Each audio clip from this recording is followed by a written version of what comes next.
Shri Swami Samarth. Happy Holi. Holi म्हटलं की पुरणपोळी ही झालीच पाहिजे. चला तर मग पुरणपोळीच्या तयारीला सुरुवात करूया.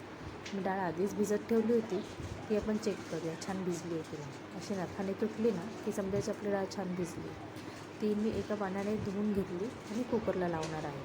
कुकरमध्ये पण घेतल्यानंतर डाळ बुडेल एवढंच पाणी मी त्याच्यात टाकलं.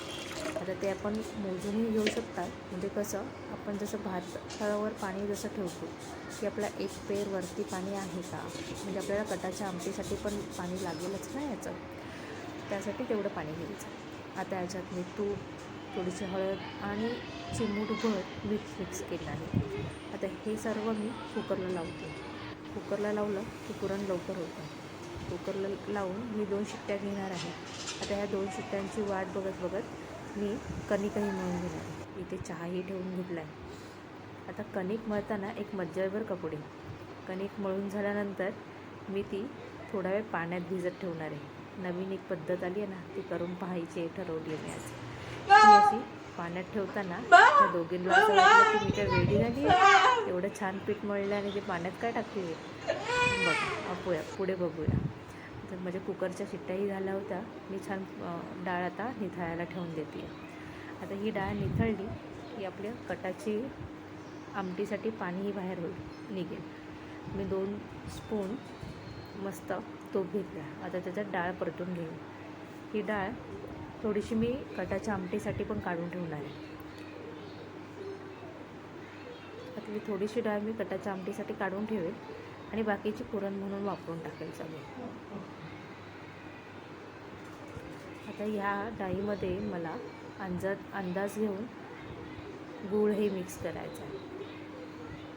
त्यासाठी मी आधी पहिलं ही सगळी डाळ त्या तुपावर भाजायचा प्रयत्न करते आणि आता मी त्याच्यात गूळ मिक्स करण्यासाठी घेईन. आता गूळ पण जर आपण 2 ग्लास डाळ घेतली असेल तर मी 2 ग्लास गूळ घेणार आहे. पण 2 ग्लास पण दुसरा ग्लास मी फुल नाही घेते, एकदम थोडंसं खालीच ठेवणार आहे. कारण मला त्याच्यात थोडीशी साखरही ॲड करायची. पहिलं मी हा गूळ मिक्स करून घेते छान, म्हणजे मला अंदाज येईल की गूळ वितळल्यानंतर मला साखर किती लागणार आहे. असं मी छान याच्यातच बारीक करायचा प्रयत्न करते बरं का. आता मी थोडंसं यामध्ये साखरही ॲड करून घेते, म्हणजे तीही गुळाबरोबर वितळून जाईल. असं हे सगळं साहित्य याच्यामध्ये टाकल्यानंतर थोडं वितळण्याची वाट बघेल. आणि पाहताय का, जरा मी त्या स्पूननेच वाटून घ्यायचा प्रयत्न करते. इथे मला पूजा पण हेल्प करायला आली आहे. हे काय होतं ते नंतर सांगेन मी. आता आपलं पुरण कसं झालं आहे हे समजण्यासाठी त्याच्यात कलथा उभा ठेवायचा. जर तो पडला नाही तर आपलं पुरण झालं आहे. आता मी हे याच्यात टेस्ट करते. ही बघा, असं पुढे मागे करून पाहिलं तरी तो तसाच उभा राहतो. तर आपलं पुरण डन. ही जरा भजीची तयारी होती बरं का. आता पुरण वाटून घेते. पुरण असं मस्त मी त्याच्यातच घोटून घेतल्यामुळे मला इथे काही जास्त मेहनत करावी नाही लागणार आहे. फटाफट ते गाळून निघणार आहे. तर हे पुरण गाळून घेतल्यानंतर आपण पुढची प्रोसेस बघूया. आत्ता आलो आहे खरं आपण मगाशचा जो एक्सपेरिमेंट होता ना आपला पाण्यात टाकलेला पिठाचा, तो आता आपण इथे बघूया. आता इथे थोडंसं तेल घेऊन हे पीठ मळून घेऊया. असं मऊसर तर झालंच आहे हे पीठ, पण बघू पुढे काय होतं. आता हे छान मळून घेईल मी पीठ आणि याचा एक गोळा करून घेईल. आता हे असं दिसतंय तर बघा किती सुंदर, की मऊसर असं इलास्टिकसिटी त्याच्यातली रिलीज झाल्यासारखी. बरोबर. हे भजीचं साहित्य पण त्याच्यासोबत मी रेडी करत होते. मित्रांनो, मधलं तर राहूनच गेलं बरं का. पुरण छान त्याच्यात भरून पोळी लाटावी लागत नव्हती मला. पोळी थापूनच माझी होत होती, पण फटाफट झाल्या एकदम. बघा, ते पीठ भिजत ठेवण्याची आयडिया तर छान आहे, पण ती जमायलाही हवी बरं का.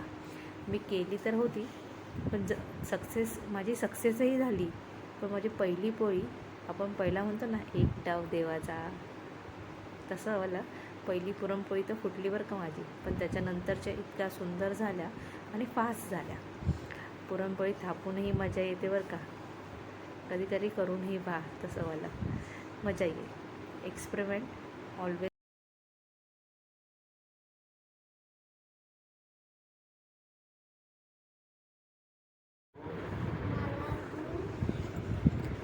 हे पाहिलं छान पोळी म्हणजे फुगली आहे.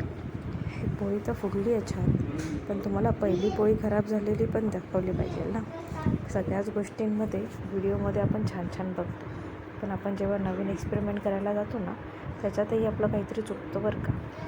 ही पोळी मी थापून प्लस लाटायची फार कमी मेहनत होती बरं का, पण थापूनच इतकी सुंदर झाली आहे. पण माझी जी पहिली पोळी फसली होती ना ती आहे, पण बाकीच्या झालेल्या छान पोळ्या ह्या आहेत. तुम्हाला मी फक्त तुटलेली नाही दाखवते बरं का, छान झालेल्याही पोळ्या दाखवते.